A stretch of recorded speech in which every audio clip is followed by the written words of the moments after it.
नमस्कार, मैं हूं योगेश चक्रवर्ती और आप देख रहे हैं रैड नेटवर्क। और इस वक्त हम मौजूद हैं आरजेडी कार्यालय में, जहां आज किसान प्रकोष्ठ की बैठक चल रही है। और हमारे साथ इस वक्त मौजूद हैं आरजेडी किसान प्रकोष्ठ के अध्यक्ष सुबोध कुमार यादव जी। चलिए उनसे बात करते हैं। सुबोध जी, रैड नेटवर्क में आपका बहुत स्वागत है। जोगेश जी, आपको और आपकी टीम को बहुत बहुत धन्यवाद। जी जी। सुबोध जी, ये बताइए, आज बैठक हुई किसान प्रकोष्ठ की, आप अध्यक्ष हैं। इस बैठक में क्या कुछ मंथन हुआ, क्या कुछ निकल कर के सामने आया? आज जो हमारे किसान प्रकोष्ठ की बैठक थी, मुख्य रूप से हमारा उद्देश्य ये था कि हमने जो संगठन का विस्तार किया है, हमने जो प्रदेश पदाधिकारी बनाने का काम किया, सभी जिला में जिला अध्यक्ष, प्रधान महासचिव जो हमने बनाने का काम किया है, तो पूरे बिहार में के हमारे प्रदेश के जितने पदाधिकारी हैं और जितने जिला अध्यक्ष और प्रधान महासचिव हैं, उन लोगों से हम लोग रूबरू हुए हैं।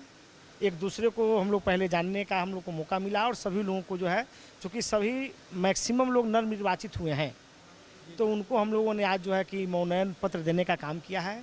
और चूँकि किसान की कोई धर्म और जाति नहीं होती, किसान की लड़ाई अहम लड़ाई है। इस देश की लगभग 80% जनता कृषि पर आधारित है। हिंदुस्तान गांवों का देश है और किसानों के साथ जो अन्याय हो रहा है, किसानों के प्रति जो सरकार उदासीन है, तो हम संगठन के माध्यम से, हमारा जो संगठन है वह जिला से लेकर प्रखंड और पंचायत और गांव-गांव तक यह संगठन जाएगा। संगठन का हमारे जो पदाधिकारी हैं वो विस्तार करेंगे और किसान की जो लड़ाई अधूरी पड़ी हुई है, जो सरकार सुन नहीं रही है, ओलावृष्टि, अतिवृष्टि, सुखाड़, बाढ़ के कारण किसानों का फसल बर्बाद होता, उसे कोई पूछने वाला नहीं है, तो उनकी लड़ाई को हम लोग आगे बढ़ाएंगे और उनकी लड़ाई को लड़कर आगामी जो 2020 में विधानसभा का चुनाव होना है, हमारे प्रतिपक्ष के नेता माननीय तेजस्वी यादव जी ने भी कई बार किसानों के बारे में बोला है। इधर कल भी उन्होंने बोला, 2-3 दिन पहले भी उन्होंने बोला। तो किसानों के प्रति हमारी जो सरकार की रवैया है और हमारे प्रतिपक्ष के नेता जितने सजग हैं, हम लोग जितने सजग हैं, तो उसके प्रति आपके चैनल के माध्यम से ये कहना चाहता हूँ मैं कि आज जो किसान आत्महत्या करने को मजबूर है, उसे कोई पूछने वाला नहीं है। फसल क्षति का लाभ उन्हें नहीं मिलता, उनका बच्चा इस अच्छे स्कूल में पढ़ नहीं सकता। एक किसान का बेटा यह नहीं कह सकता गर्व से कि मैं एक किसान का बेटा हूं।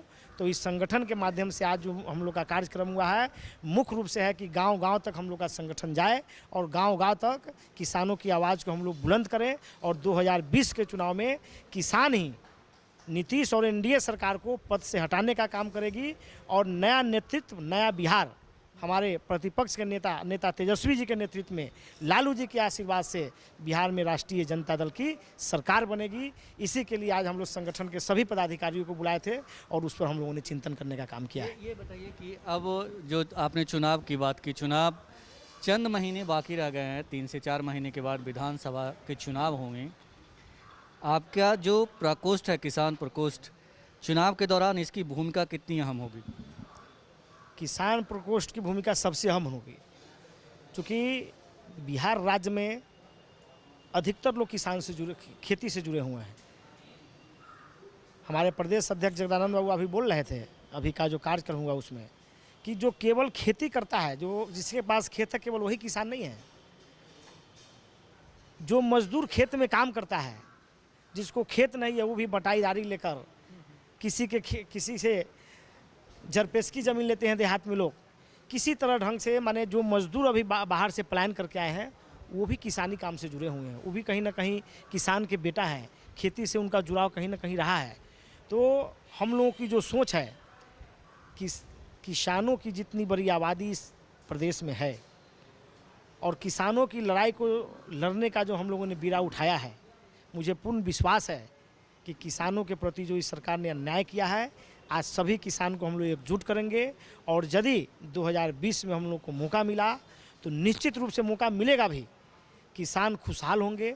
किसान का बेटा गर्व से कहेगा कि मैं किसान का बेटा हूँ। किसानों के पास टोटल जो भी सारी भौतिक सुविधाएं होती है, जो जिससे वो कोसों दूर है, सारी सुविधाएं उनके पास उपलब्ध होगी। ये हम लोग का प्रयास है। सुबोध जी, एक चीज़ बताइए कि जिस तरह से आरजेडी को कहा जाता है कि मुसलमान और यादवों की पार्टी है, तो क्या किसान तो कोई जाति विशेष के होते नहीं, किसान तो किसान है, चाहे जिस जाति से समुदाय से हों।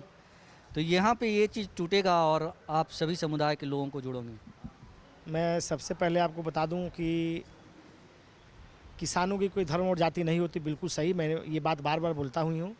और यदि ये लोग कहते हैं कि राष्ट्रीय जनता दल मुस्लिम और यादव की पार्टी है, तो मैं इसका सबसे पहले खंडन करता हूँ। और मैं आपको बताना चाहता हूँ कि कथनी और करनी में अंतर नहीं होना चाहिए। यदि मैं कहूँ और करूँ नहीं तो लगेगा कि नहीं, ये कहते हैं केवल करते नहीं हैं। अभी राज्यसभा के सांसद माननीय अमरिंदर सिंह जी हुए, वो तो ब्रह्मर्षि समाज से आते हैं। राज्यसभा के सांसद प्रेम गुप्ता जी हुए, वो तो वैश्य समाज से आते हैं।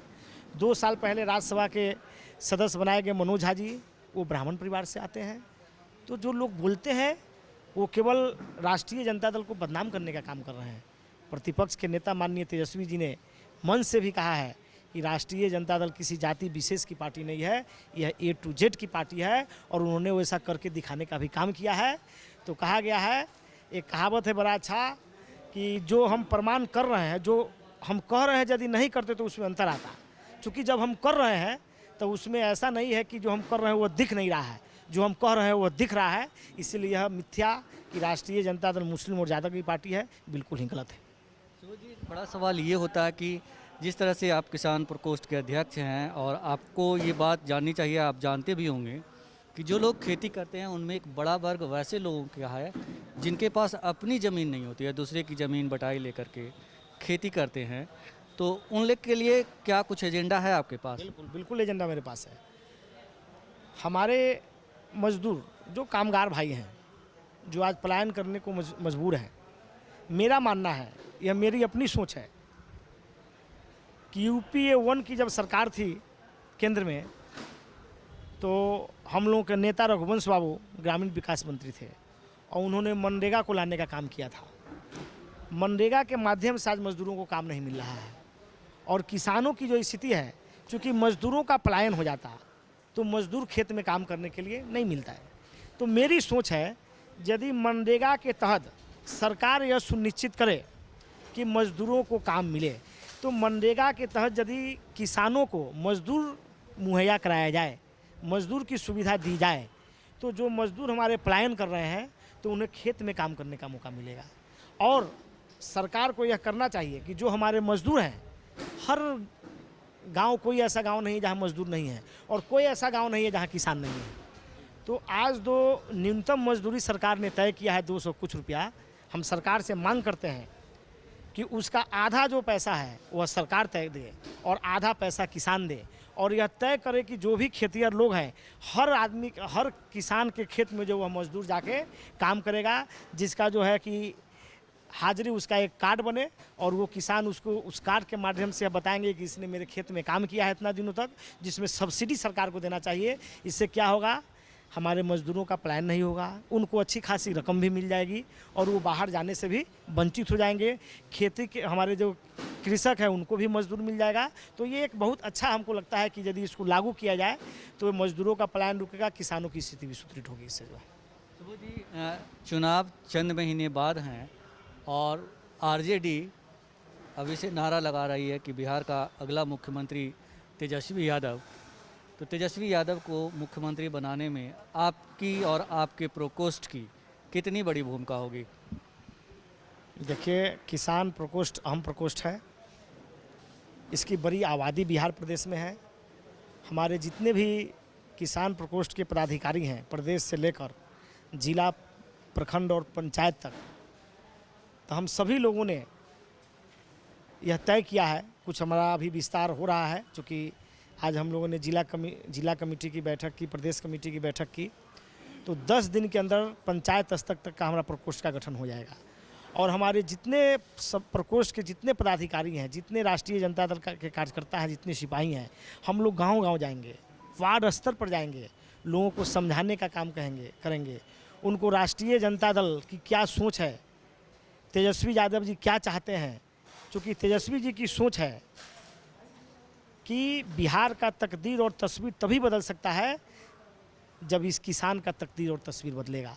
यदि इस किसान का, इस देश का किसान खुशहाल हो जाएगा तो मुझे लगता है कि यह देश खुशहाल हो जाएगा। अभी 80% लोग जो किसान हैं उनको ठीक से सभी चीज़ की प्राप्ति नहीं है, भौतिक सुख की प्राप्ति नहीं है, उनको सही से रोटी कपड़ा मकान नहीं मिलता है, उनके बच्चे को शिक्षा नहीं मिलता, बहुत सारी समस्याएं उनके साथ है। जिस दिन इस देश के किसान की स्थिति सुधर जाएगी, उद्योग धंधे की भी बात हो रही, उद्योग धंधे भी लगेंगे, लेकिन मेरा मानना है कि यदि 80% किसान सुदृढ़ हो जाएगा तो 20% तो खुशहाल है जो व्यवसाय में और नौकरी पेशे में है। जिस दिन 80% किसान खुशहाल हो जाएगा उस दिन यह देश खुशहाल हो जाएगा, यह राज्य खुशहाल हो जाएगा और विश्व के मानचित्र में हिंदुस्तान जो है कि बहुत आगे निकल जाएगा, मैं जैसा मानता हूँ। रेड नेटवर्क से बात करने के लिए आपका बहुत शुक्रिया। चलिए, आपको भी बहुत बहुत धन्यवाद योगेश जी, आपकी पूरी टीम को धन्यवाद। तो ये थे आरजेडी के किसान प्रकोष्ठ के अध्यक्ष सुबोध कुमार यादव जी, जिन्होंने साफ कहा आरजेडी के हित को गांव-गांव तक ले जाएंगे और ख़ास करके जो सबसे बड़ा वोट बैंक है बिहार में, गरीब किसान, उनको अपनी पार्टी, अपने प्रकोष्ठ से जोड़कर तेजस्वी यादव को मुख्यमंत्री बनाने की दिशा में काम करेंगे। योगेश चक्रवर्ती, रेड नेटवर्क, पटना।